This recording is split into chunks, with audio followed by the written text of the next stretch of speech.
کیا آپ نے کبھی اونچے اونچے درختوں میں سے آنے والی سورج کی روشنی کو دیکھا ہے؟ کیا آپ نے ان درختوں میں سے گزرتی ہوا کی سرسراہٹ سنی ہے؟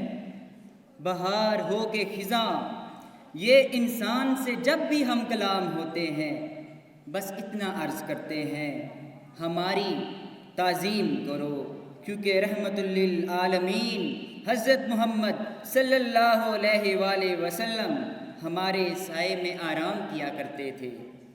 ہماری حفاظت کرو، کیونکہ موسیٰ کلیم اللہ نے رب العالمین سے پہلی گفتگو ہمارے گوشے میں کی تھی۔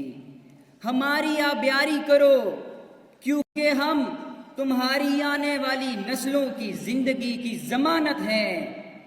ہم وہ کاغذ ہیں، وہ صفحۂ کرتاس ہیں کہ جس پر ایک جج کسی کی زندگی یا موت کا فیصلہ تحریر کرتا ہے تو کبھی ایک مورخ کسی قوم کے عروج اور زوال کی داستان رقم کرتا ہے، اور ہمیں سلامت رکھنا اس لیے بھی کہ ہمارے پتوں کا سبز رنگ لا الہ الا اللہ کے نام پر قائم ہونے والے دنیا کے واحد ملک یعنی پاکستان کے قومی پرچم کا سبز رنگ بھی تو ہے۔